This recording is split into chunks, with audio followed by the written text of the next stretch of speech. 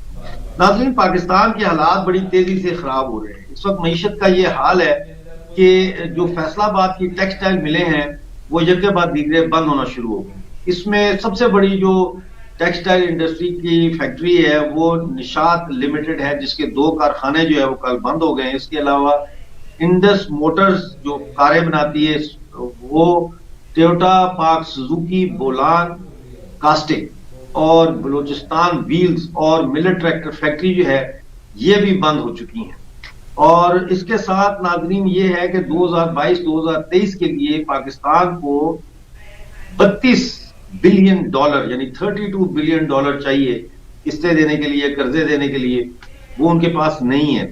یہ کہہ رہے ہیں کہ اب انہوں نے 13 ارب کر لیا، لیکن 13 ارب نہیں ہے، 6 ارب سے بھی کم ہے جو ہماری اطلاع ہے اس کے مطابق۔ ناظرین، کل پاکستان کی نیشنل سیکورٹی کونسل کا ایک سیشن ہو رہا ہے، ایمرجنسی سیشن۔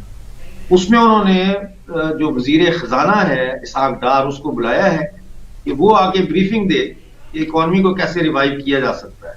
خیال یہ ہے کہ اس میٹنگ میں 2 چیزیں اور بھی ڈسکس ہوں گی۔ ایک تو یہ کہ ٹیکنوکریٹ گورنمنٹ جو ہے اس کو اس کی فارمیشن کے کیا امکانات ہیں اور اس کے ذریعے کیسے پاکستان کے اکانومی کو مزید نیچے جانے سے روکا جا سکتا ہے، اور دوسرا جو ہے وہ اکنامک ایمرجنسی نافذ کرنے کا ہے۔ دونوں صورتوں میں پاکستان اپنی تباہی جو ہے اس کی آخری کیل اس میں ٹھوکے گا، کیونکہ یہ اس طرح سے جو ہے ملک نہیں چلتے۔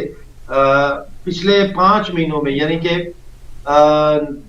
جولائی سے لے کے نومبر تک پاکستان نے 5 مہینے میں $5 ارب کا قرضہ اٹھایا ہے، لیکن اس 5 ارب قرضے اٹھانے کے باوجود پاکستان کی اکانومی نیچے گرنے سے رک نہیں رہی، بلکہ وہ اور زیادہ کرائسس میں چلی گئی ہے۔ یعنی بجلی نہیں ہے، انڈسٹریز بند ہو رہی ہیں، تنخواہیں نہیں ہیں۔